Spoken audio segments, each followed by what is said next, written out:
সিরাজগঞ্জের কড্ডার মোড় থেকে যুক্ত হচ্ছেন রিফাত রহমান। রিফাত, যাত্রী চাপ কেমন দেখছেন আর বাড়তি ভাড়া নিয়ে কি বলছেন যাত্রীরা?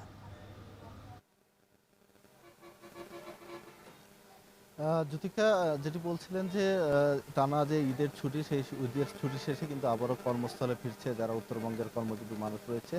আমরা গতকালকে দেখেছি যে যাত্রীদের প্রচুর চাপ ছিল, যেহেতু আজ প্রথম কর্মদিবস, যে কারণে গতকাল থেকেই কিন্তু যারা ঢাকার কর্মজীবী মানুষ রয়েছেন তারা কিন্তু ঢাকার দিকে ছুটতে দেখেছি, এবং আজ সকাল থেকেও কিন্তু আমরা দেখেছি যে যাত্রীদের চাপ কিন্তু এই সিরাজগঞ্জের কড্ডার মোড়ে আমরা দেখেছি। বিশেষ করে সিরাজগঞ্জের এই কড্ডার মোড়ের যেগুলো বাস কাউন্টার রয়েছে, সেগুলো বাস কাউন্টার গুলোতে যাত্রীদের চাপ ছিল। পাশাপাশি যারা নিম্ন আয়ের মানুষ রয়েছে তাদেরকেও কিন্তু আমরা দেখেছি যে বাসের কাছে এসে দীর্ঘ সময় দাঁড়িয়ে থাকতে।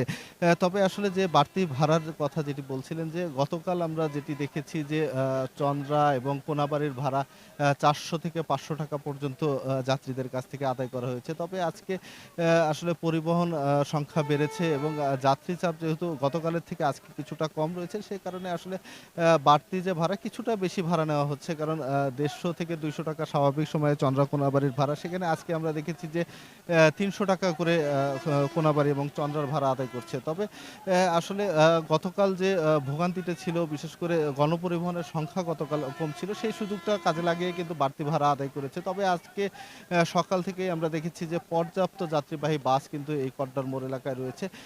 তবে আসলে যাত্রীরা যেটি বলছেন যে আসলে যারা অগ্রিম টিকিট কেটেছেন তারা আসলে স্বাচ্ছন্দ্যেই কিন্তু ঢাকার দিকে যেতে পারছেন। যেহেতু যমুনা সেতুর পশ্চিম পাড়ের মহাসড়কে যানবাহনের চাপ থাকলেও কোথাও কোনো যানজটের সৃষ্টি হয়নি। তবে আসলে যারা অগ্রিম টিকিট কাটেননি, তাদেরকে কিছুটা এই তীব্র রোদের মধ্যে তাদেরকে ভোগান্তি পোহাতে হচ্ছে। সর্বোপরি বলা যায় যে যাত্রীদের চাপ কিছুটা কমেছে, এবং এই সপ্তাহ জুড়েই কিন্তু আসলে এই কড্ডার মোড়ে ঢাকায় ফেরা যাত্রীদের কিন্তু চাপ থাকবে বলে আমাদেরকে পরিবহন সংশ্লিষ্টরা জানিয়েছেন। তো জ্যোতিকা, কড্ডার মোড় থেকে কর্মস্থলে ফেরা মানুষের এই ছিল আমার কাছে সবশেষ।